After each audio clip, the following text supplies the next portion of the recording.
Hoy kayong mga bata kayo ha. Hanggat may nagpapaaral sa inyo, mag-aral kayo ng matino, ha?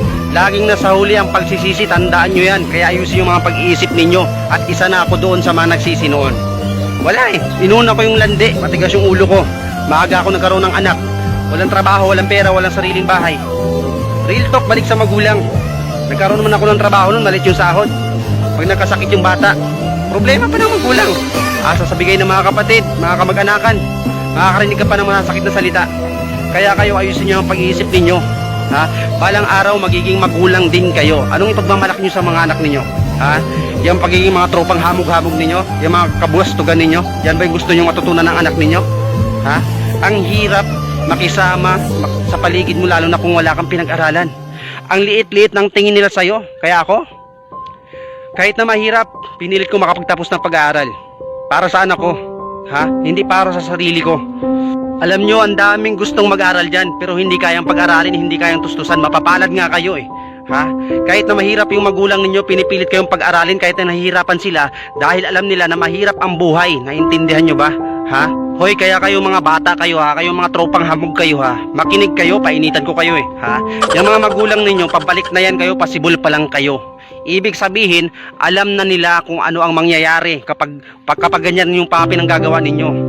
Alam nila yung hirap. Alam nila yung hirap sa pagpapalaki pa lang sa inyo.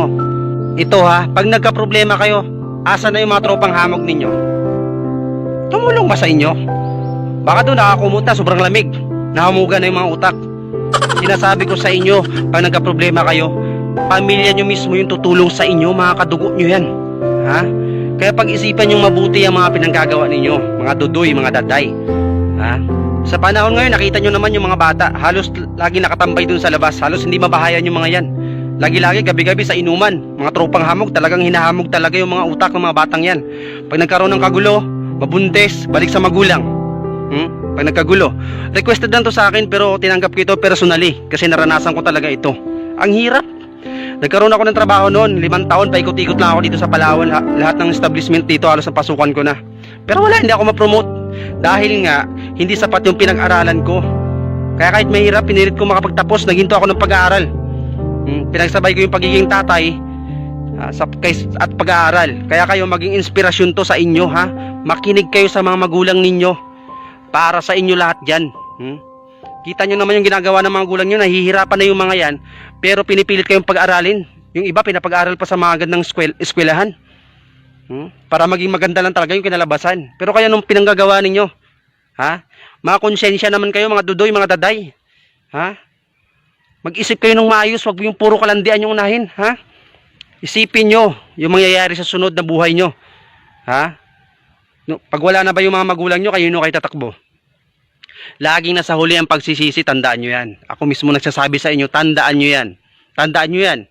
Alam ng mga magulang niyo yung hirap, kaya kahit mahirap, pinipilit kayong tustusan. Ha?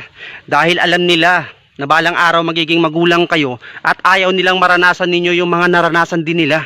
Okay lang kung marami kayong pera, kung mayaman yung angkan ninyo. Ha? Walang problema.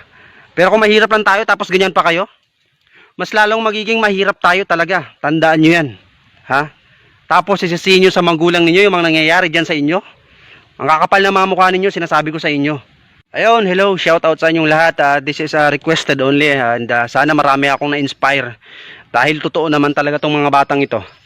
Ha? Hindi nila alam mga pinanggagawa nila. Puro tropa-tropa yung mga yan. Shout out pala dyan sa Marikina, sa Makati City, sa Cebu, sa Davao, sa Negros, Sipalay of course, sa General Santos, sa Leyte, sa hometown ko, sa Davao. Alright, shout out, mabuhay po kayo. At sa lahat ng mga sumusuporta sa akin, maraming salamat. At sa mga gustong magpa-shout out, mag-comment lang kayo ng pangalan nyo dyan sa baba. Mababasa ko yan mga idol. Yung iba kasi nakakalimutan ko lang talaga eh. Pero maraming salamat sa pagsuporta ninyo sa akin. Maraming salamat sa lahat ng panonood sa video ko. Ayun, di ko alam kung ano nga sasabihin ko, pero thank you so much. Sa mga nag-request sa akin at sa mga galit sa akin, huwag na kayo magalit. Ha? Peace lang tayo. Grabe naman kayo sa akin. Ha? Sa mga gusto magpa-shoutout, comment lang yung pangalan nyo sa baba. Ayun. And advance pala sa malapit na pala yung, to. Kita na, loading na naman ako. Buwan ng pag-ibig. Yun.